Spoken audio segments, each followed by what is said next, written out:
네, 일제강점기에 일본과 싸운 한 조선 청년의 이야기를 다룬 영화 박열이 개봉 이틀 만에 100만 관객을 돌파하면서 인기를 끌고 있습니다. 이 흥행의 아이콘으로 자리 잡은 역사 속 인물 재조명. 자세한 내용 이슈 10분 체크해서 알아보겠습니다. 김성수 문화평론가 모셨습니다. 안녕하십니까? 평론가. 안녕하세요. 네. 김성수입니다. 이 박열의 인기가 대단한 것 같습니다. 이틀 만에 100만을 넘었으면 대단한 거지, 정말? 그럼요. 지금 이제 손익분기점인 150만을 넘었는데. 벌써요? 예, 개봉한 지 지금 이제 9일, 10일 됐네요. 네. 9일 됐습니다. 9일 만에 150만을 갖다 넘어섰는데. 네. 이때 당시에 같이 겨룬 영화들이 궁금하잖아요. 뭐 무주공살인데서 150만 넘었다 그러면 별론데 네. 실제로 그 같이 맞섰던 작품이 뭐 네. 트랜스포머 같은 할리우드 대작. 네. 그리고 또 115억이나 들여서 만든 리얼이라고 하는 김수현 씨 주연의 영화. 그리고 뭐 지금 옥자 같은 경우는 뭐 좀 피해를 보긴 했습니다만 옥자요? 옥자가 455억이 들었잖아요. 네. 그리고 지금 이제 7월 5일서부터 또 경쟁에 뛰어든 작품이 스파이더맨. 이 스파이더맨은 2천억이 든 영화입니다. 네. 이런 영화들하고의 경쟁에서 박스오피스 주말에 1위를 차지하고 그리고 지금까지 흥행에 아주 안정적인 그런 흥행세를 보이고 있는데 특히 네. 최근 들어서는 중고등학생들이 이 영화를 꼭 봐야 된다. 그래요? 예.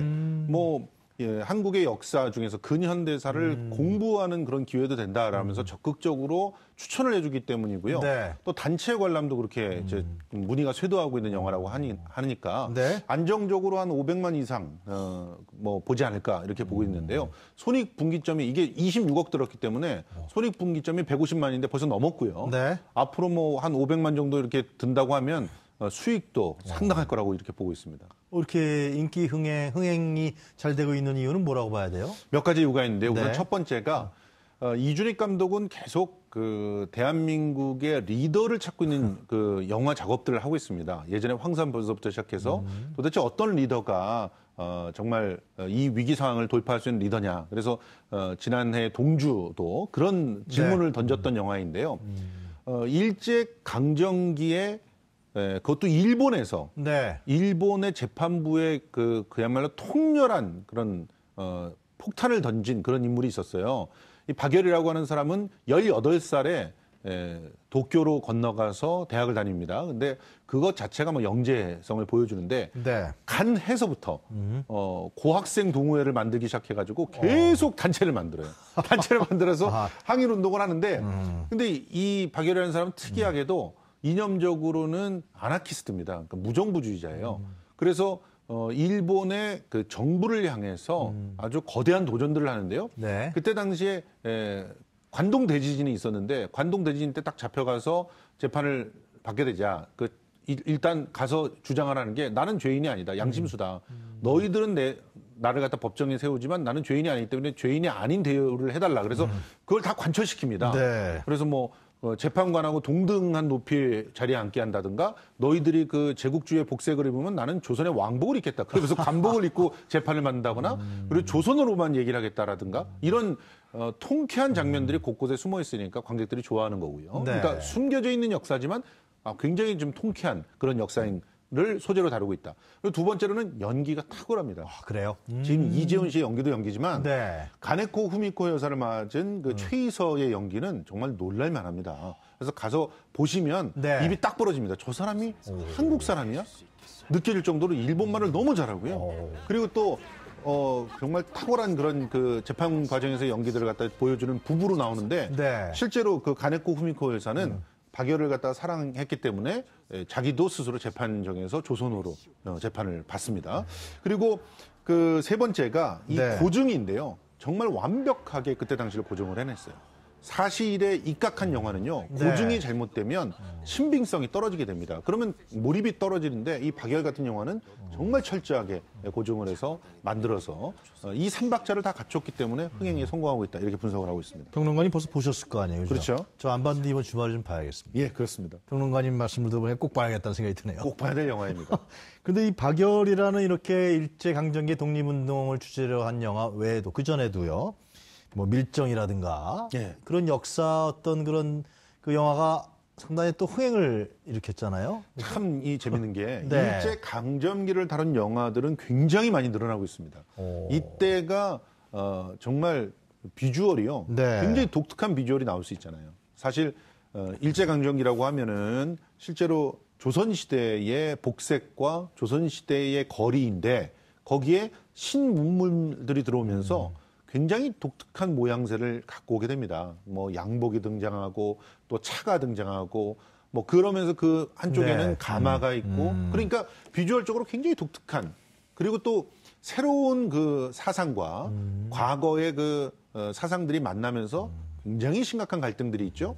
거기다가 네. 일제라고 하는 확실한 그런 적이 있으니까 그 적에 대한 어떤 다양한 그 테러와 같은 그런 다양한 사건들이 다뤄질 수가 있는 드라마틱한 시기란 말이죠. 그래서 일제강점기를 다루는데 네. 공교롭게도 일제강점기를 다룬 영화 중에서 네. 독립운동, 항일투쟁이라는 소재를 다루지 않은 영화들은 다 망했습니다. 그래요? 예. 그럼 항일투쟁과 독립운동을 다룬 영화는 거의 대부분 성공했죠.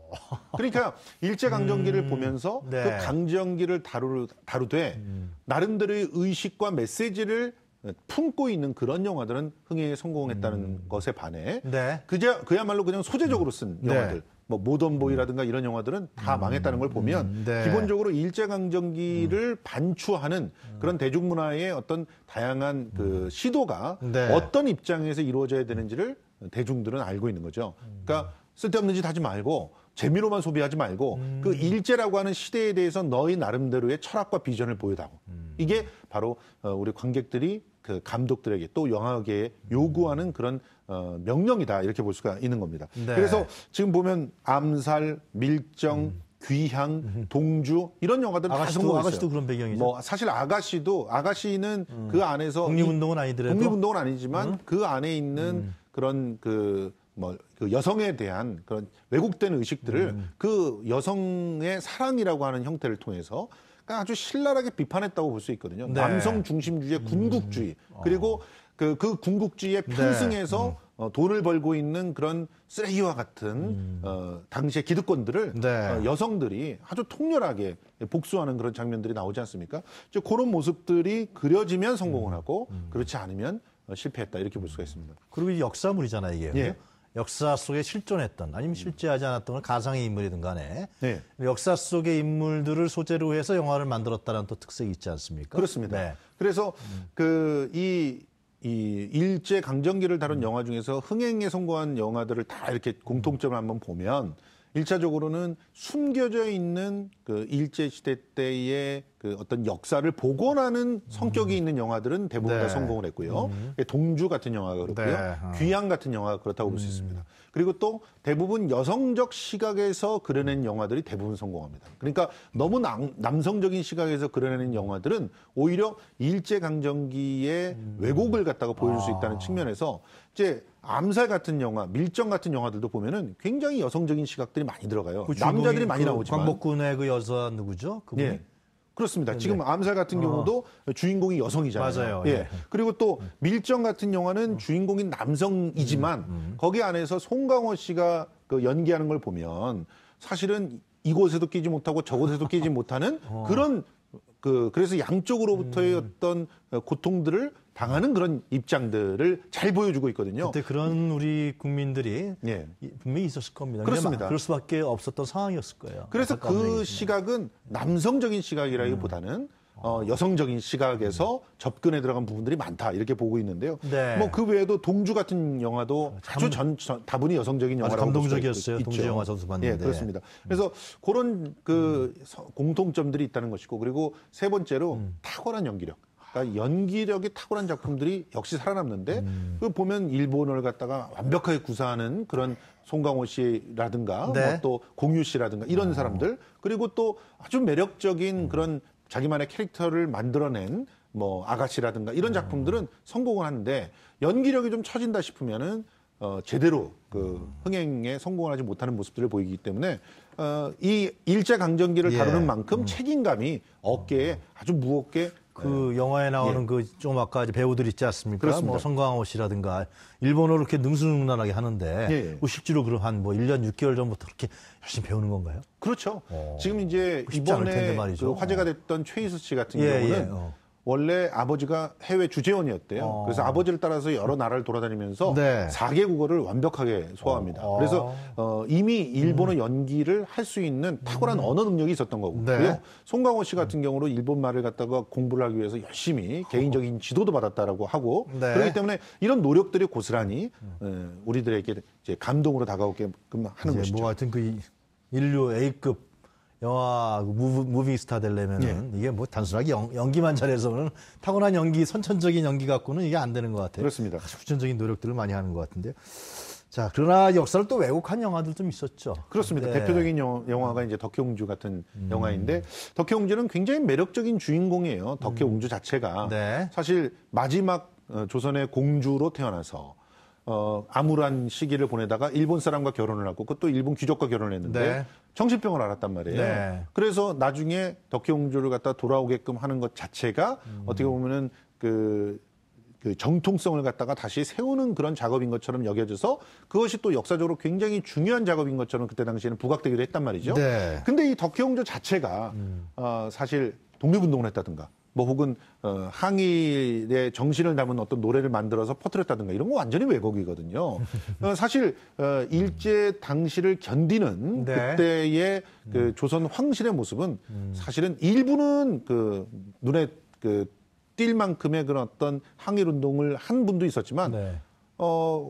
황실의 그 가족이다라고 하는 것을 통해 가지고 일본으로부터 엄청난 혜택들을 받고 그 혜택을 누리는데 급급해서 조선에 핍박받는 사람들은 돌아보지 않았던 그런 사람들도 있었거든요. 그러니까 이 모든 것들을 다 포장해서 마치 이 독립운동의 중심이었다라는 식으로 그려내는 것은 역사의 왜곡이었는데요. 이런 왜곡들이 보였다는 것이 굉장히 안타깝습니다. 네. 아무튼 덕혜옹주 같은 영화는 물론 이제 500만 원 돌파하긴 했지만 네. 예상을 뛰어넘는 그런 흥행에 성공을 하진 못했고요.